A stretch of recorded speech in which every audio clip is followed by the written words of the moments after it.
Hello, good morning. I'm in the studio here with a local man, Jerome Mullen. I assume you're local, I am Jerome. now after 47 years. Okay. Where did you come from originally?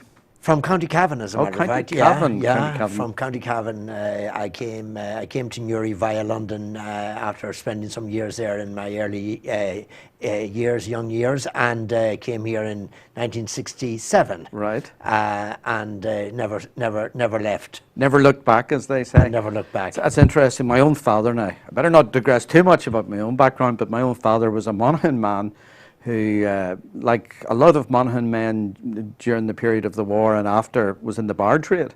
And Yes. he went to Dublin and Bray and then went up to Belfast. He went to Belfast shortly after serving his time, and then Dublin Bray. But he knew Newry well, so Cavan Monaghan obviously has a close link to Newry, not being too far away. That's right, absolutely. So, Jerome, when you've been here for over 40 years, what have you done in Newry? What's your background? What do you?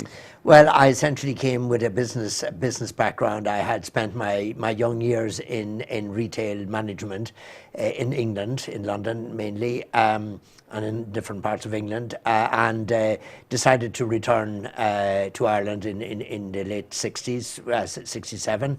So I came back here to join a company here in the sales. In Newry? As sales, yeah, in the sales department.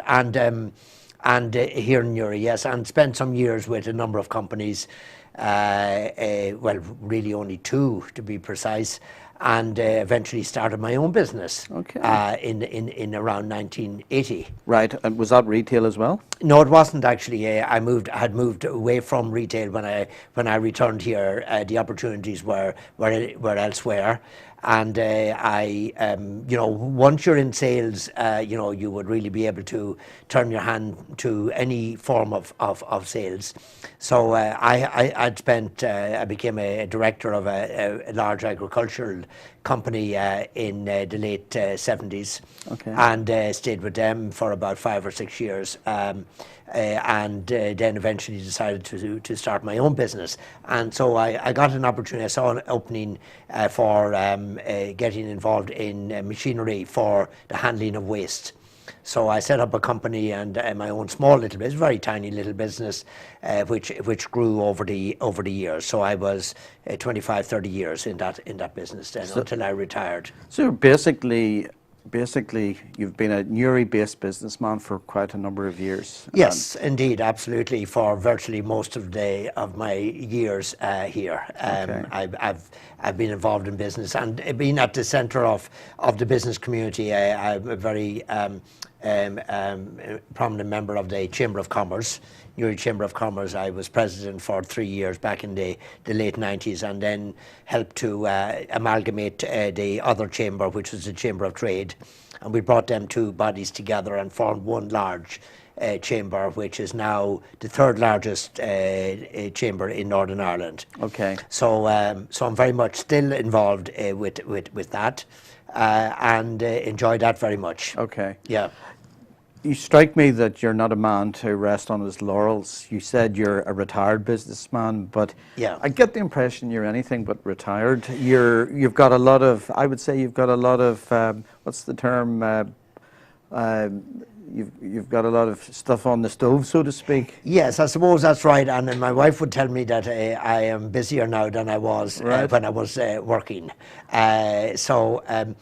Yeah, I'm not somebody that is comfortable at sitting at home, or doing a bit of gardening or anything like that. Right. I like to be active and involved, if you like, and doing things and using the experience that I have gained over the years through my own life. To try to, in fact, help others. And it's probably one of the particular things that brought me into where I am today. Okay, well, I'm just going to come to it. You are the Polish consul for Northern Ireland, is that correct? Yes. Is that an honorary position? An honorary or, consul, yes. an honorary position, and The honorary consul, then? The honorary consul is correct. And there are probably about 30 countries that are represented in Northern Ireland by an honorary consul. And I have happened to have a country that has the largest population and a very largest population here.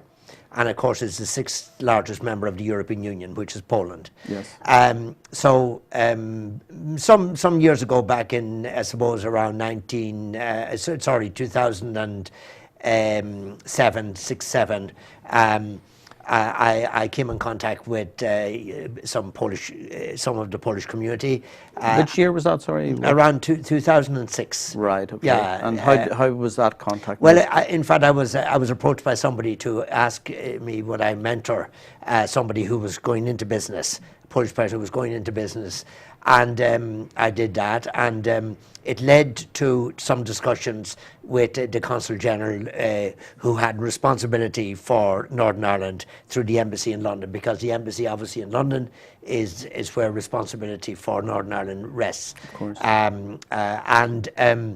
He came on a visit to Northern Ireland, and I arranged a lunch at which both the council and the chamber attended large numbers, and we discussed the size of the population that was here and the need that we saw for the Polish community here to have representation by their own government. Okay, so tell me, what is the difference between an honorary consul and a consulate, which is basically an office of an embassy, effectively? Can you explain what that difference is? Well, I mean, the difference. I mean, I am obviously the office holder, basically. So that's what my position is. So I'm an honorary consul. There are professional consuls who are based in Edinburgh, where the responsibility rests for documentation and all of passports, and issuing the passports and all of those particular things. I can't carry that out because I'm not a Polish citizen. And then the consulate is the office of the embassy or of the consul general, and that's what it is. And we have that located in the town hall here in Uri. So that's the official Polish consulate in Northern Ireland, and in the town hall in the town hall in Uri. Right. Okay. Yeah. So, well, that sounds very interesting. So it's an honorary position. I assume it's a kind of voluntary position. It is, yes, pretty much, yes. Exactly. It is that. And I was in the fortunate position where I had retired from my own business. I had itchy feet, and I wanted to use my time as fruitfully as I could.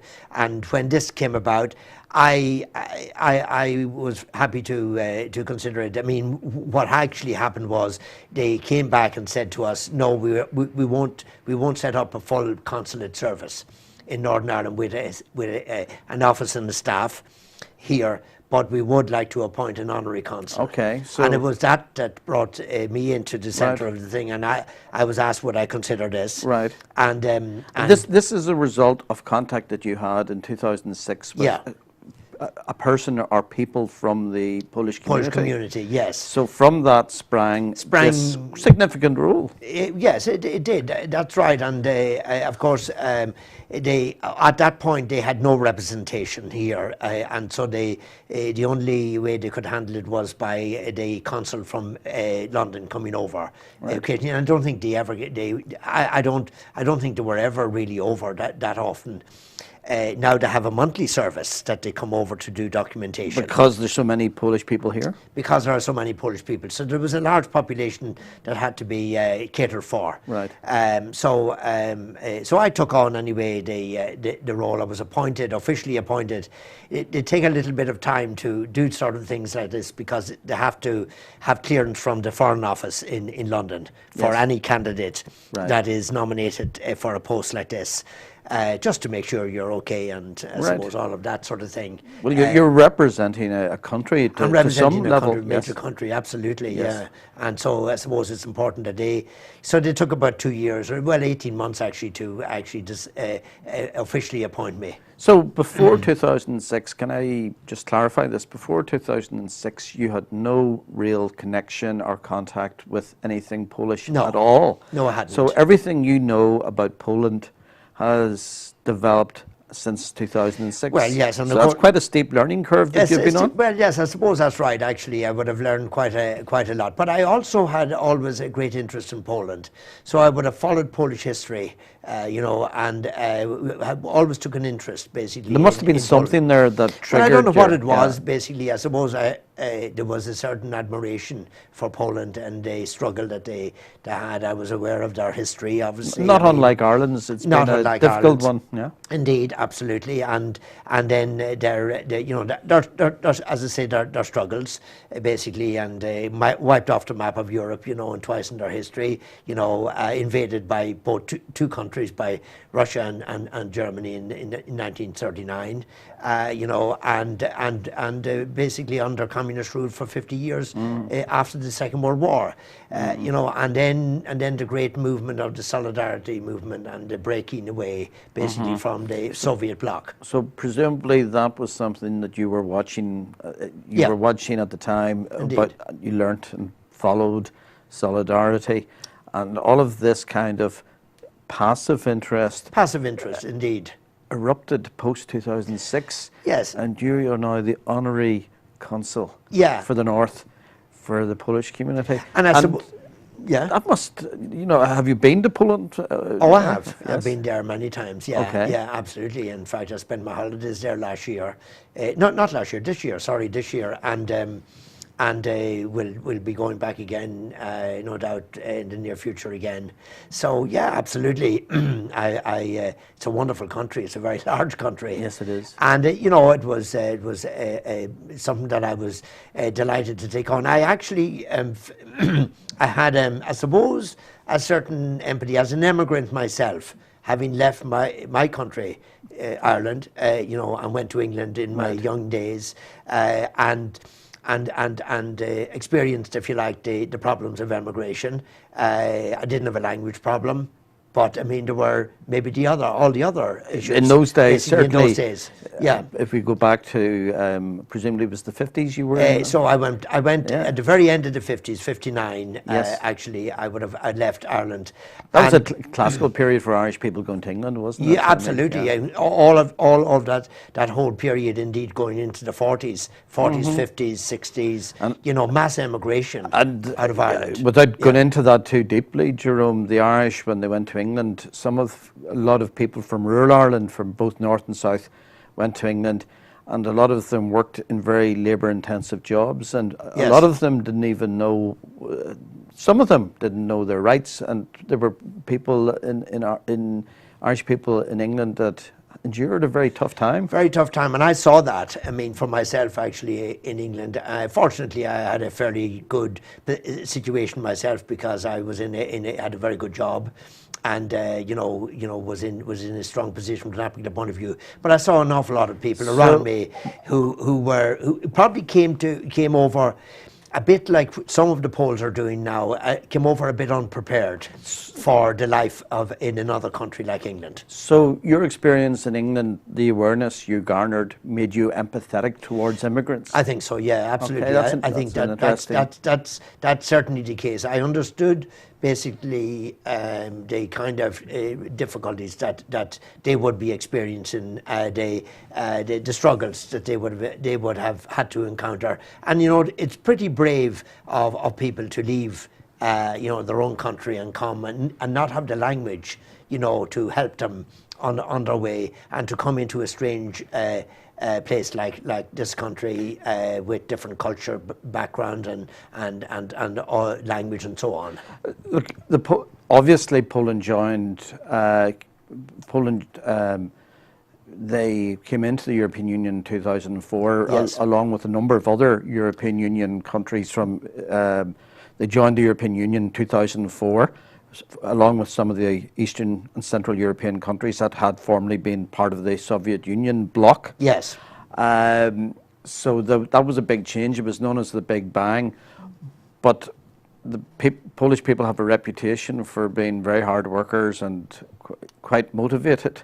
Absolutely, yes. That must be. So tell me a little bit about your contact with the Polish community here.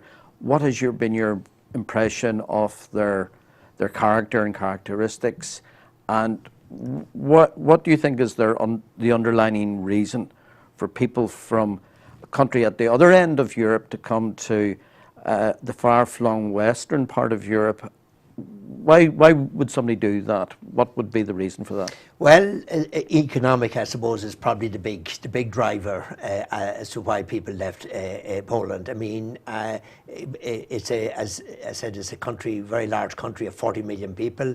It had just come into the European Union, so there was a massive change, if you like, in the whole economic structure of Poland, leaving a communist system basically and going into a free market, situation.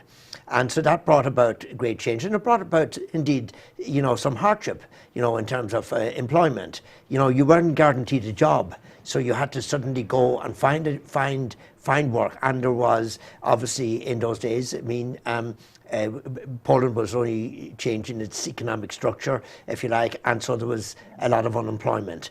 And people saw an opportunity, an opportunity to leave. They could leave.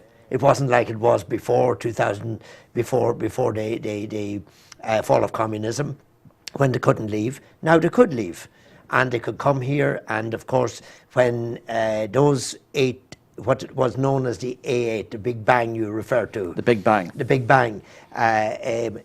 Those countries, both Britain, Ireland and Sweden, yes, agreed to allow them free movement and and to work. But of course that was at a time when, at that time, the perception, particularly in the south of Ireland, was that we had never had it so good. We had the Celtic Tiger. There was a hugely expansive economy, particularly in the south of Ireland at that time. We all Yes. know post-2008 that has dramatically changed. Yes. So the circumstances that existed in Ireland when Poland and other Eastern European countries came into the Union were very positive. There was a feel-good factor. We're now in a very different place. What implications for Polish immigrants into, as I say, both parts of Ireland has that led to? I mean, yes, well, of course, the climate was great at that particular time, both north and south, for that matter, where there was lots of work, jobs, and indeed there was a lot of change taking place here within our own country.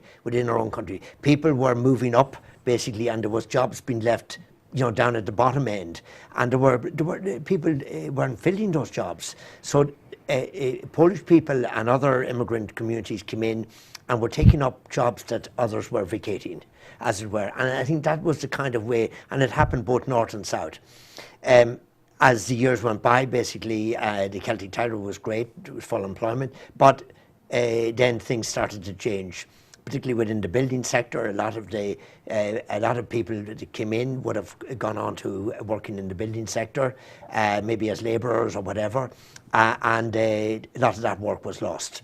So there was some movement away back to either to Poland or to somewhere else. so a significant number of Poles have left Well, UK and this island to go back to Poland. I wouldn't describe it as a significant number, I think probably maybe in the region of 10 or 15%, would have left. But the most of them have actually remained because they had settled, they had families and they had children And that they were born integrated, here. do you think? Yes. Well, integration, yes. I mean, integration to a certain extent. Remember that, in fact, actually, I suppose that probably if you look at the Polish community, you could describe them as those that are very well educated, coming with very, very good, qualifications. And language skills. And language skills and so on and so forth. And you have those that basically just packed a suitcase and hopped on a plane and came without even thinking about it, and landed here with not maybe the skills or the education that they would have maybe needed. So you have these two types of things, and obviously the people who are well educated in those are finding that they can integrate much more easier, whereas it's more difficult for the others. And the other thing that you asked me about, basically, what were their characteristics? Well, certainly hard work. Hard work is something that is very well established and known within the employment sector. If they get a job, they will work. They will always be there at the appointed hour in the morning. They will work their hours, and they will rarely take time off. And there's strong, obviously Poland is a predominantly Catholic country, so there's quite a strong religious ethos in Poland, isn't there? And there is, yes, yes. there is, absolutely. It is maybe one of the things that actually makes Poles and the Irish get on very well together from that particular point of view. Sorry, Sorry, just leave it. can I? Will I just leave it? Yeah.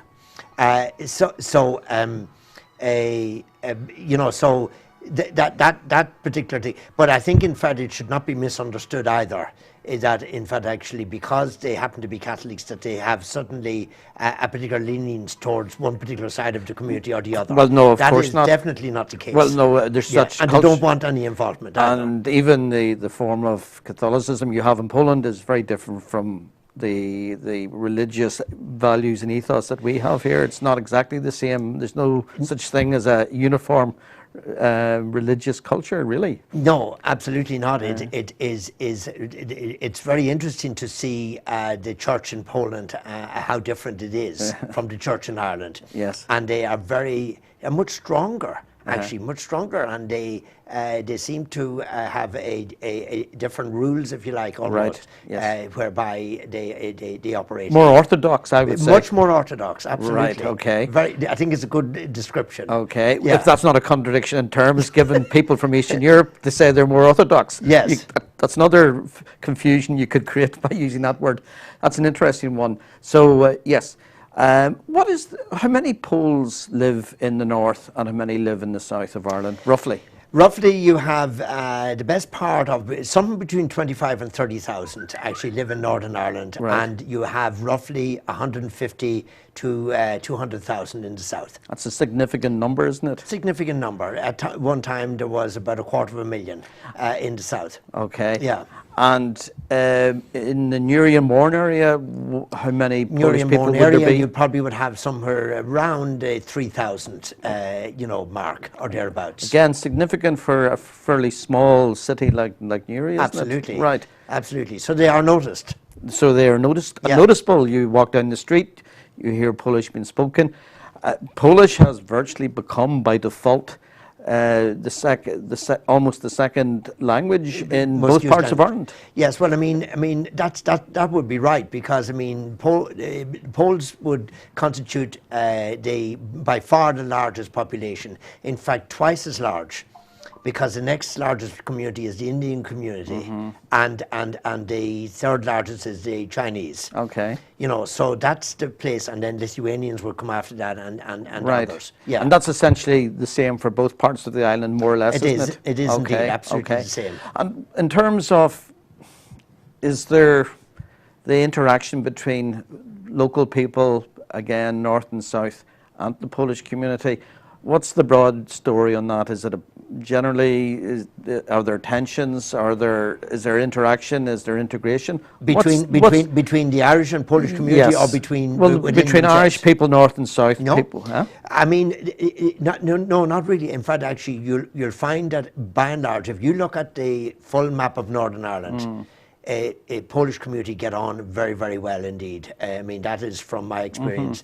I won't speak for any other community, but I'm sure, a similar situation would be pertained there. But yes, I mean, they get on very well. It is only in certain parts, mainly around Belfast, that we would have experienced racial attacks on Polish community, which are obviously disgraceful and should not be happening, and it needs to be addressed.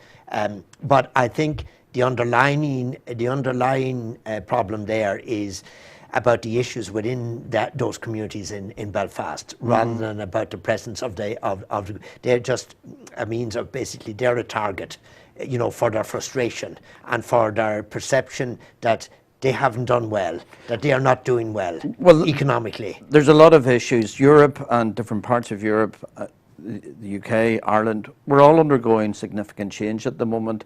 We've had the outworkings of the 2008 crash. So there's economic and social instability everywhere. That makes people insecure. That's right.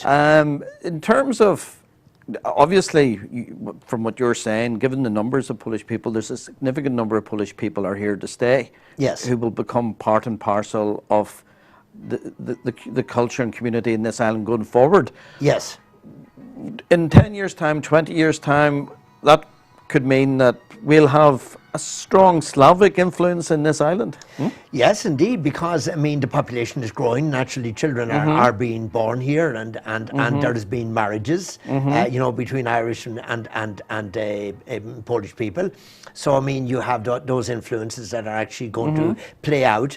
I mean, in the time ahead. And I think, I mean, the great thing that I always saw about the presence of the Polish community and indeed the other communities is how much it has enriched our communities, our society. We have been opened up. I mean, we had no experience of having any sizable population of an immigrant community here. And this was a whole new experience. So what do you think the impact on Irish identity is, Irish culture? Will it mean if you have a very strong inward culture and identity, will Irish culture become slightly eclipsed? Or because the Irish language is in a relatively weak position, you have a language community coming into the country which is obviously going to be significant. Polish, the more Polish people there are, the more Polish is going to be spoken.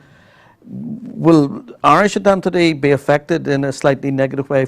Oh no, I don't think so. I really no, I don't think so. I mean, the Irish culture and identity is far too strong, basically, for it to be affected in that particular way. If anything, I think it'll be maybe helped or enhanced, basically, and a mixture. And the church, I mean, obviously Polish. I know if you go into Catholic churches, you see Polish priests, the names on confession boxes and stuff like that. Oh yes, we have one here in Newry, yes. So do you think the nature of the Polish church will impact on the nature of the Irish church, and it may become slightly more orthodox once again? Well, if we get more Polish priests coming to here, it could very well have a very good influence on the church here. I mean, the number of priests that are here from Poland are small. I mean, there is probably no more than 10 all over Northern Ireland. And we happen to have one here in the cathedral.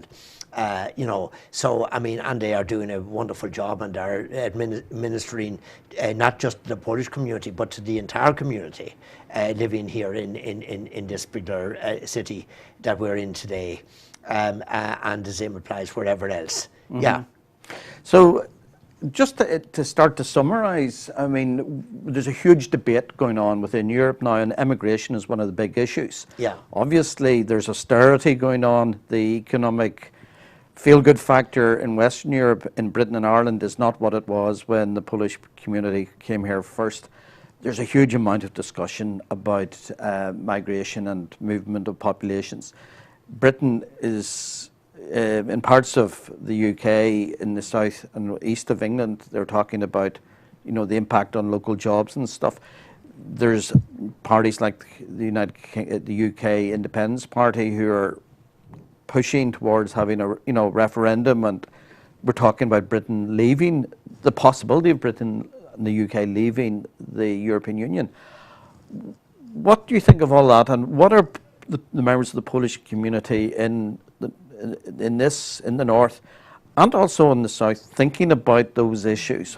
What's the impact of that on the thinking within the Polish community in Northern Ireland and indeed in the Republic? I'm not sure that they are giving much thought to any of that. I think they're far too preoccupied, basically, with looking after their families and earning their living here. Because when they came here, that's what they came to do. Okay. They came to actually work and live here. That's why they are so conscientious and known to be conscientious as workers within companies. And when we come to the issue basically of debating the question of the whole immigrant situation and the impact, there are very large numbers of companies who could not manage without the skills and without the people, without the likes of the Polish community, working within those companies. They would be gravely affected as far as that's concerned.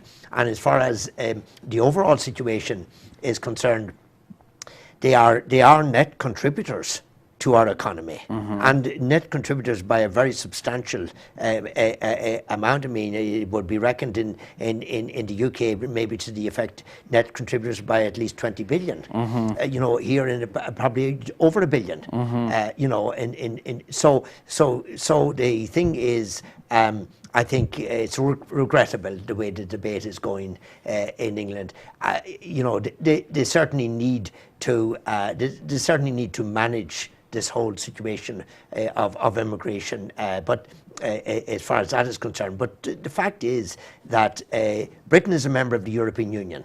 And as long as they're a member of the European Union, there is an open border, free movement of labour, free movement of people. And I mean, you know, they can't just change the rules, basically.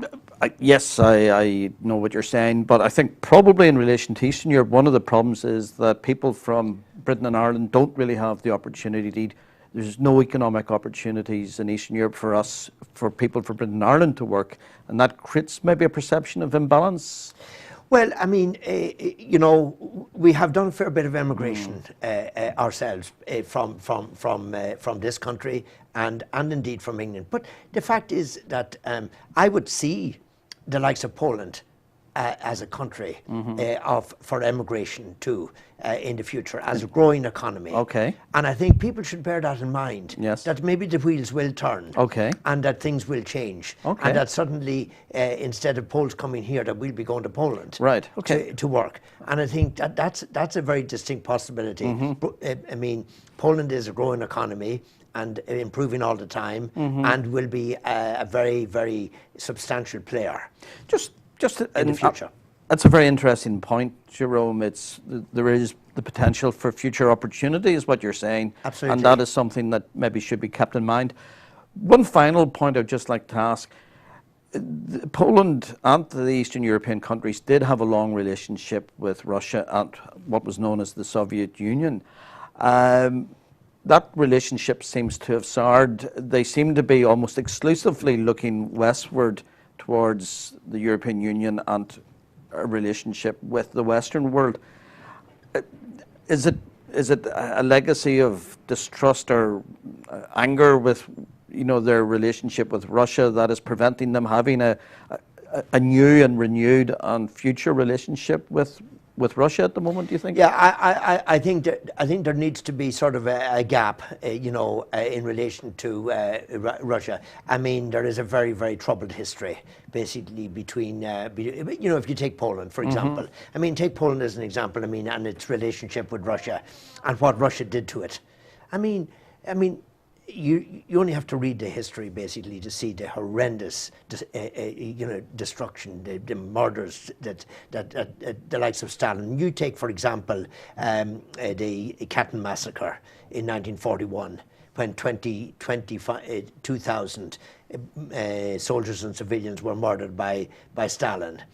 You had the Warsaw Uprising, when in fact Russia stood outside the city while the Germans burned it to the ground, and 250,000 people lost their lives in Warsaw. So there are there's baggage. There's huge baggage, and there is huge memories, basically that Poles will not forget for a very, very long time. But in time, like all of the things, basically. Like the Irish and the British? It will change. And in fact, actually, I think there's a very good relationship between Poland and Germany, for example, the modern Germany of today. And there is a very strong relationship there, you know, with that. But I think, in fact, actually, Russia, there is still healing. I think there's a healing process, basically, that still has to take place there before Poland will look towards Russia again. That's a very interesting point, Jerome. I think it's a much underwritten and under-perceived point you're making, that there needs to be a period of healing and for the process of reconciliation to begin. And in that period, that's one of the reasons why Polish people are very much westward orientated. Absolutely. But in time, that can be recalibration. There can be a rebalancing again. So there can be a broader Europe that will hopefully involve Russia in some shape or form. Absolutely. In which we will reconcile, and maybe some of the lessons that we have had to learn on this island. That's right. And what they're doing basically is they're looking of course, in recent times as to what's going on in Ukraine. I mean, and of course they have a border with Ukraine, and to see what Russia basically has been doing towards the Ukraine, and the destabilization basically that they have been engaged in, and of course the annexation basically of part of Ukraine in the region of Donetsk and yes, places like that. Yeah, Yes. that's right. Poland is very conscious, basically, of what's going on their eastern front, as it were. Jerome, that's been fascinating. As I say, we've started something that we could go on for quite a while, but we brought up some interesting points there. I think some of the parallels in experience between Ireland and Poland historically, but even in how Poland has to relate in the future with its neighbour, its Slavic neighbour, Russia. It's not that different how this island has had to relate to our neighbouring island. Oh, absolutely. There are parallels. There are interesting parallels that maybe we should explore. And in time, Yes. it will all work out, and there will An interesting be very thing. normal relations. Yeah. And it's all part of the evolution of this thing that